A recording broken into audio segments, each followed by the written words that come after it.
Hey everybody, it's Dee Dee. I'm back again with a review of Wench.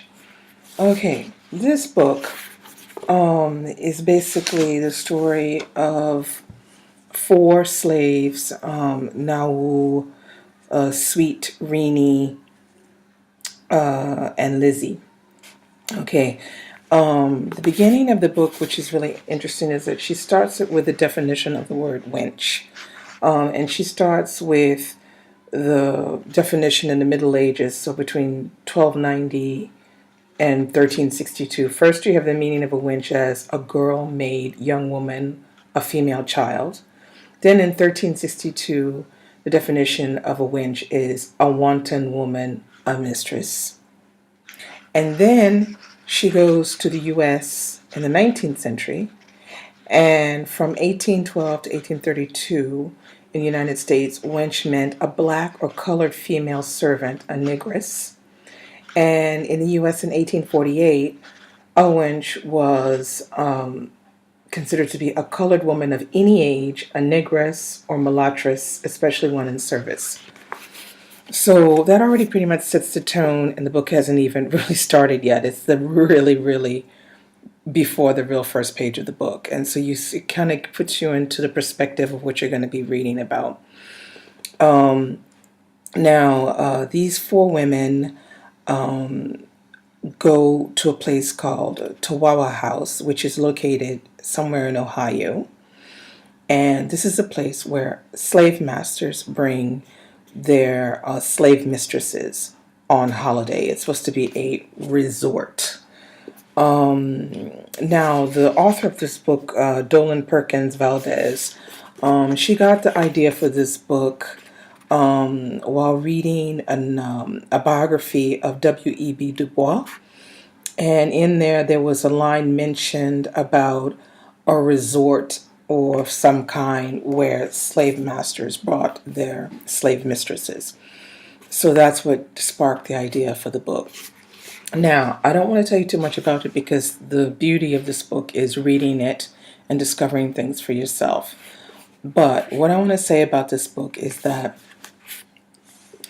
it's a book that is very sad, very depressing to read. It really shows all of the ills of slavery. It's terribly depressing to read this book. It's very sad. But what's really good about it is she has weaved a story around four women who are profoundly different, with the main character being Lizzie. It's a character who basically refuses to understand her position as a slave. That's the best way I can describe it. It's almost shocking. That's all I'm going to say. The book is basically broken up into four parts. So we start I think it's in 1852. And there we see the three slaves, Reenie, Lizzie, and Sweet, that are together with their slave masters. And then later on is introduced within part one. A few pages later is introduced Nawu. And Nawu is a very headstrong slave who knows what she wants and will stop at nothing to get it. So the first part sort of gives you the context of what it is to be in this so-called resort Tawawa House. And the thing that's very interesting about it is Tawawa House is very near another resort, which is consisting only of free black people. So not only are these slaves on a so-called resort holiday with their slave masters, but they're like one step away from freedom at the same time. So it's sort of like going to this place has made them discover the idea that there could be free black people. I'm going to stop there because I could tell you the whole story. Now, so the first part, it says 1852. Second part it goes back, so it's 1842 to 1849, and there is where you're going to discover more things about the main character, Lizzie. So you start to understand more about her background. Then after part 2, you go to part 3, which then goes forward in time to 1853, and then part 4 goes to 1854. Now, overall, the story is well put together, very interesting, not difficult to read. It could be read fairly quickly. It is sad. I mean, there were periods in this book where I just wanted to cry.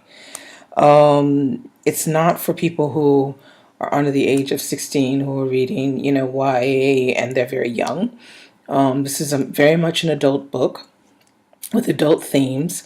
There are quite a few horrific scenes. There's one in particular that is just terrible to read about, and there's a couple other ones that's shocking phrases and shocking situations.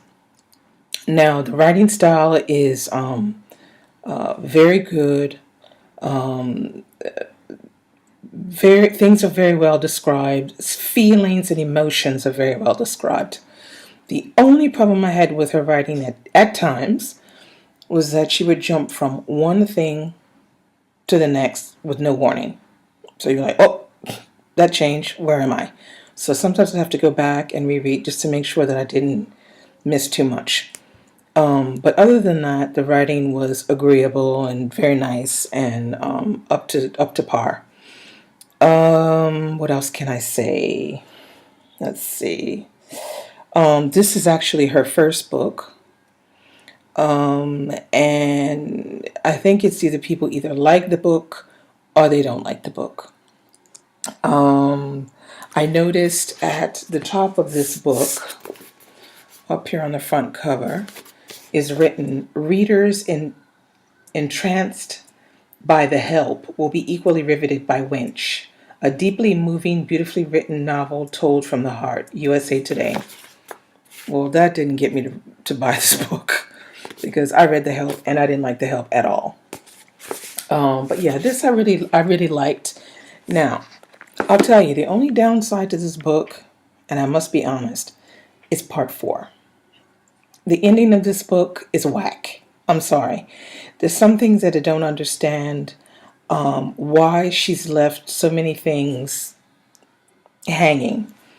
That I found extremely disappointing, and I somehow have a sneaky feeling that she wasn't sure how she was going to turn this story. And that's why the ending is not so good. But other than that, I say give it a go. I think I would rate this, I would rate it a 3. I mean, it's a good read. I don't think I'd read it a second time, but it's a good read. It's something to take in consideration. It is a subject that hasn't really been touched because it is a taboo subject. There are not a lot of people that have written books concerning slave masters and their slave mistresses, even though maybe the only real documented source we have of this really existing to a certain extent is what she says in the back of the book is through reading some of the writings and letters and things from Thomas Jefferson, because he was such a thorough person about writing and recounting things that happened. So in that case, we don't have a lot of record concerning these relationships, but we know that they did exist, and they existed in a very structured manner within the plantation life. So that's my review. I say give it a go. Everything is great except for the very end. Okay, I'll see you soon.